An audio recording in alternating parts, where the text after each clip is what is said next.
Hey everyone, welcome back to the channel. Thanks for tuning in for another episode. I get a lot of questions regarding rods. A bunch of you out there know that I build all of my own rods. And from that standpoint, I end up getting a lot of questions from viewers wanting to know what rods to use for certain applications. And I think if you've watched my channel enough over a long period of time, what you probably know about me is I like to use very versatile rods so that I can apply a lot of different techniques to that one specific rod, and I don't have to have 50 different rods for 50 different techniques. Now, having said that, there are a few techniques where I feel like rods have to be really tailored to that technique to get the most out of the technique in itself. So I want to share with you three specific rods that really are tuned in specifically to a certain technique. And I want to talk about it a little bit, maybe help you guys when you want to go purchase a rod for those techniques, because I do believe that these specific rods, or at least how these rods are set up, will help you catch more fish anytime you're talking about these specific techniques.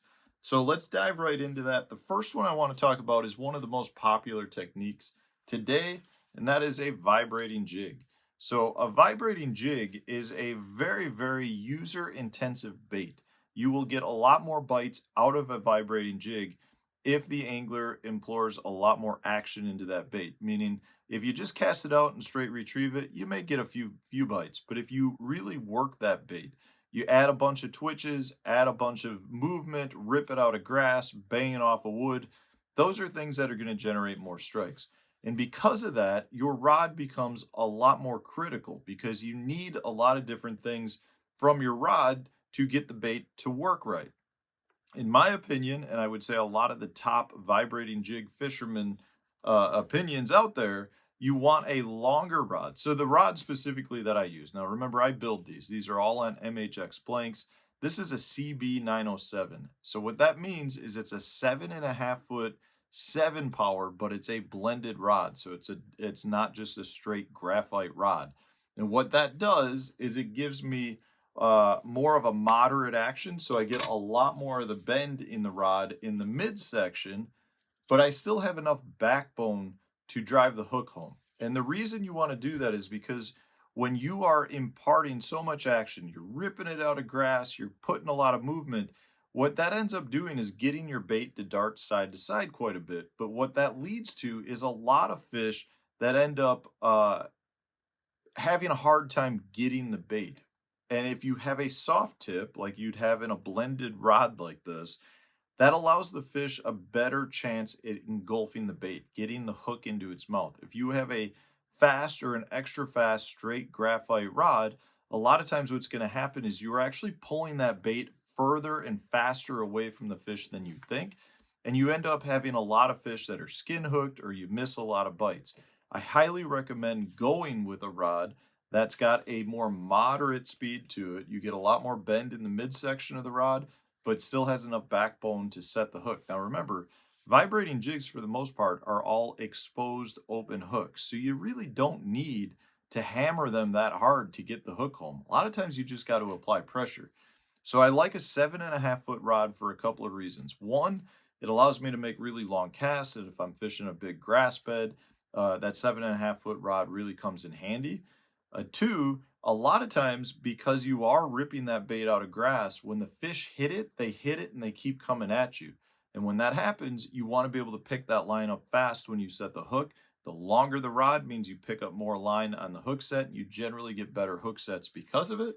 And then at the same time, because I am fishing this around grass a lot of times, I like to be able to really move that bait fast and rip it out of the grass, and I get more leverage with a longer rod. So it allows me to really explode that bait out, rip it clean out of the grass, which is one of the things that helps generate those strikes. But I highly recommend, as you can see, this is an old one. I've put a lot of miles on this baby, and it's catching a ton of fish still. Um, I highly recommend a longer rod that is a blended action, a more moderate speed, and I think you'll find that it really it helps your vibrating jigs. One of the issues I had when the vibrating jig first came out was I was throwing it on a traditional medium heavy fast action rod, and I really was not having a whole lot of success. When I started switching over to more of a blended action, longer rod, more moderate speed, I ended up getting a much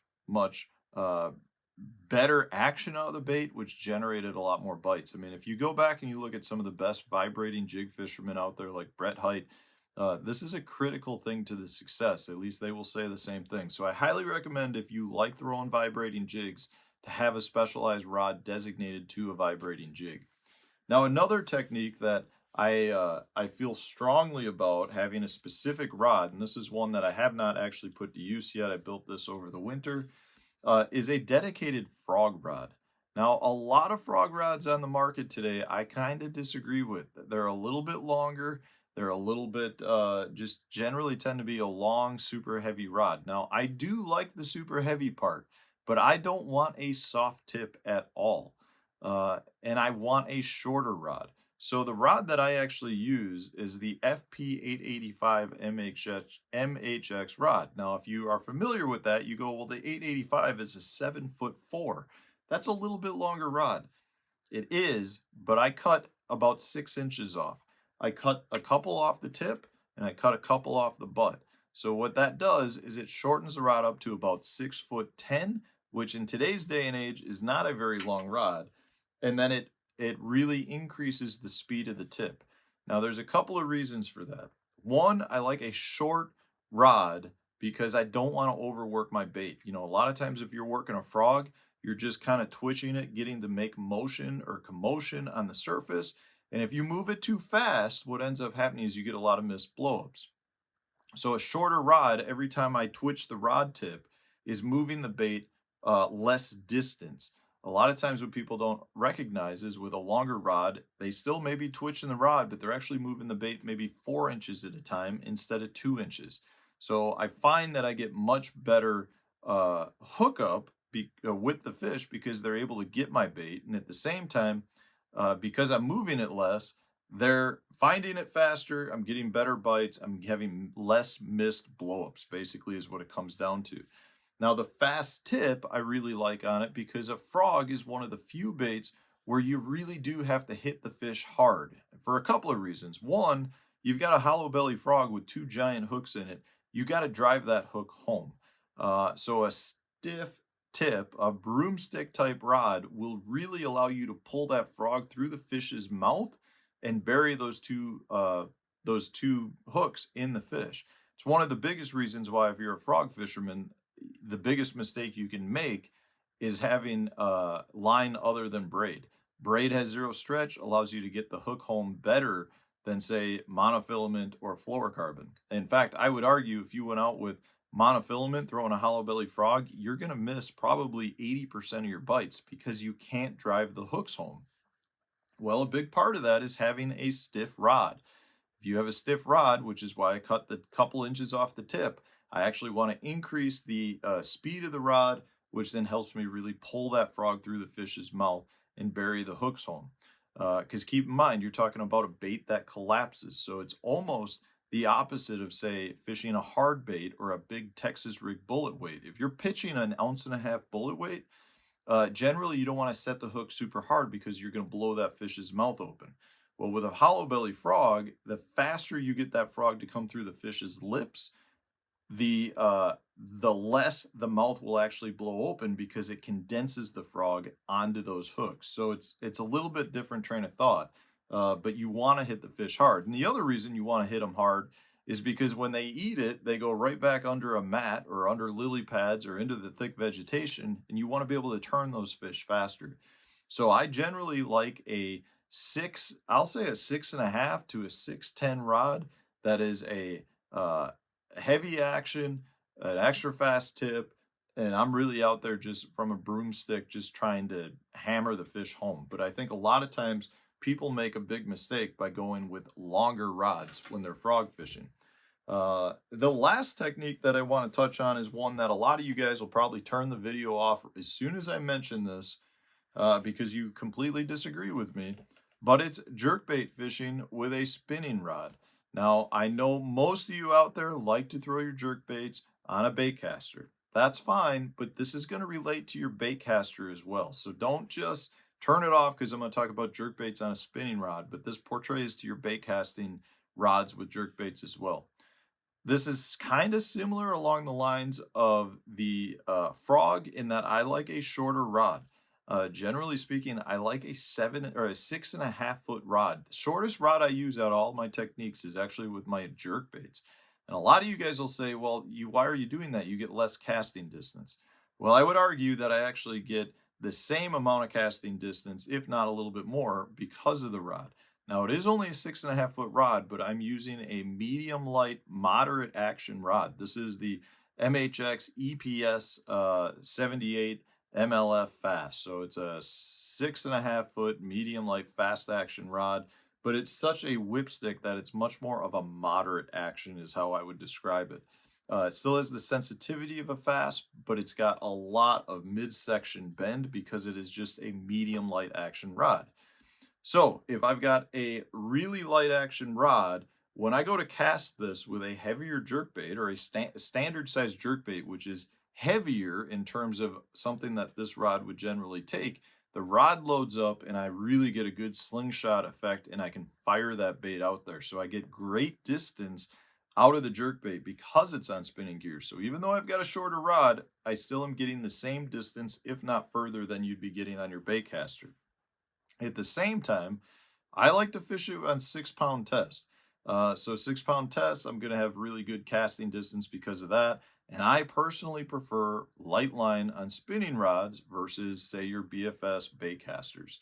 So from the standpoint of the rod, again, I like a short 6.5 foot rod, more of your moderate to moderate fast action, lot of your bend in this midsection of the rod so that I can load the baits up, make long casts, but more importantly, when I get a fish on this, I really just let the fish tire themselves out. Jerk baits today have laser sharp hooks. All you have to do is apply pressure to the fish, and I like having that really soft tip and that more of a moderate speed rod to let the rod actually absorb the fight of the fish, and I just play them out. I have my drag set well, let them make a couple of runs. You know, it takes me a little bit longer, I guess, but I feel more confident of not pulling the jerkbait hooks out with a medium light action spinning rod than I do with a bait caster. So from that standpoint, this is the setup that I really like. But I think regardless of whether you prefer spinning gear or bait casting gear with your bait casters, you probably want to try fishing a shorter rod that's a little bit lighter action. The other thing I'll point out with your shorter rod, again, this is similar to your frog. When you're jerking that jerk bait, you're getting it to twitch and walk all over under the water, your shorter rod is going to move that bait less. So I'm not pulling it closer to the boat faster. I may be able to impart the same darting action with a good hard rod snap, but I'm actually not moving the bait that much. I can keep it walking the dog in place a little bit easier with a shorter rod. With a jerkbait, a lot of times that's the key, to keep it in the strike zone longer. So if you're fishing a jerkbait on a really long rod, you might want to recognize that you're actually pulling it away from the strike zone faster because your rod is a lot longer. If I was throwing that on a 7.5 foot rod, every time I jerk it, I'm going to move that bait a lot further than I do with my 6.5 foot rod. So those are 3 custom built rods that I build specific for the technique that I pretty much don't use for any other techniques. The CB 907, I definitely still will throw some crankbaits on it, but at this point, that rod is designated for my vibrating jigs. Anyways, I hope this answers some of your questions. If you have other rod building questions, you can put them up in my comment section. You can go check out Mudhole's page. In either case, rods can make a big difference, especially with certain techniques. So thanks for watching, guys. I appreciate all the support, and stay tuned. We'll have a new video coming out tomorrow.